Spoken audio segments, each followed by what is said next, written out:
is a continent rich in natural resources, none of which are more valuable than its men and women. Every day, millions of Africans see their daily lives changing thanks to the African Development Fund. Somewhere deep in one of the biggest forests in the world, Paul, an indigenous pygmy close to nature, sees his future taking off. On the other side of the continent, Maria will soon have drinking water at home, changing her life. In West Africa, Joseph watches his rice fields flourish, proud to be able to offer his family a better life. And soon, in an East African village, Lucy will no longer have to study by candlelight.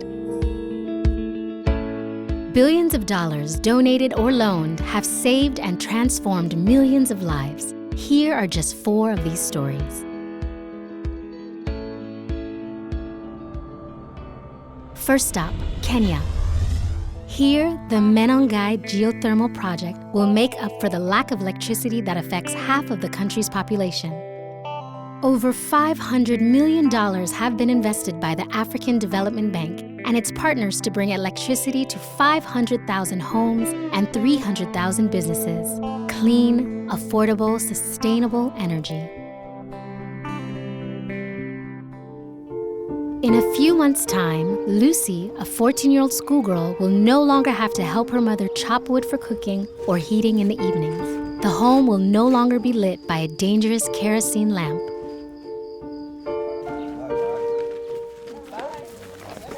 If you have electricity, it could be easy. Same to our siblings. It can help my mom when cooking. Lucy and her brothers can study at home, at night, and at school. The impact is that since they had the interest to learn as early as that time, but they are not able to access because of lack of lights, the performance of the class goes down.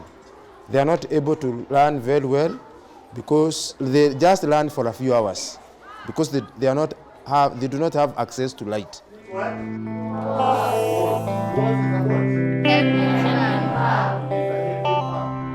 Benin is one of the 7 West African countries that since 2010 has benefited from the hybrid rice project Nerica, New Rice for Africa.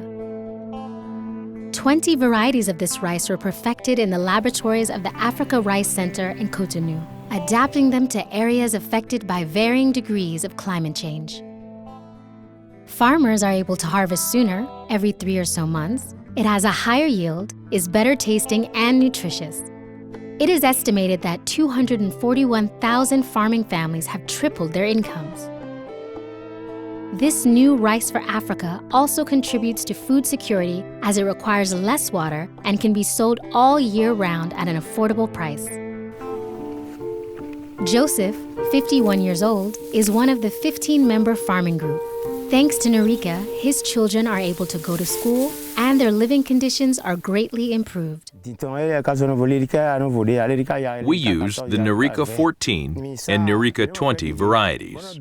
We live on the sale of this rice and have been able to buy land and build our houses. If the yield wasn't good, we wouldn't plant Nerica. In Mozambique, the lives of 250,000 people in the towns of Kumba and Lishenga are set to change. $27.7 million have been invested to improve their access to drinking water. Modern water supply and sanitation systems and services will ensure that clean, good quality water is continuously available. Cholera and dysentery will become diseases of the past, while 150,000 people will have access to water that costs 12 times less than before.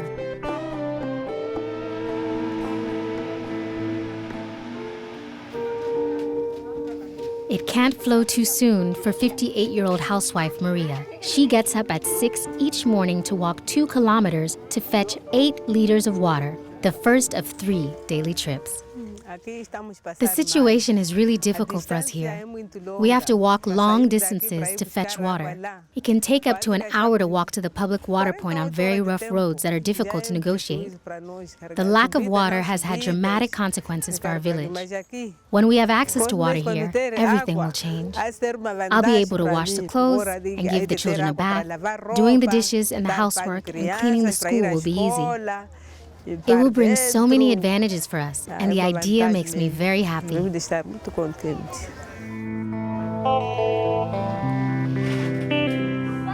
In northern Congo, not far from Weso, a new 504-kilometer road is being built on the border with Cameroon. By the year 2020, Yaoundé and Brazzaville will be linked. This road will benefit 500,000 people in Congo and another 100,000 in Cameroon. It will open up this landlocked region to potentially lucrative opportunities in agriculture, tourism, and mining.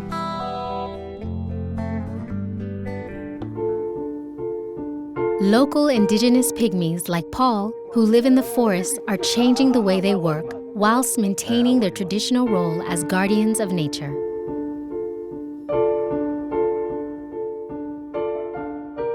I have to cut down a few trees to make a cassava field.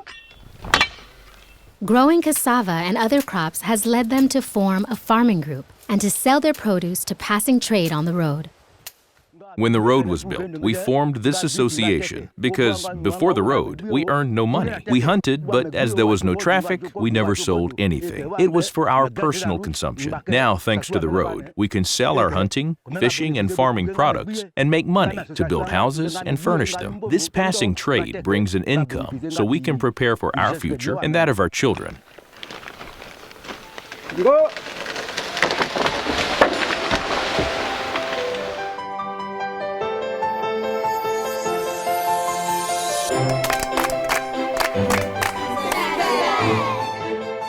Electrification, food security, integration, industrialization, and improving lives.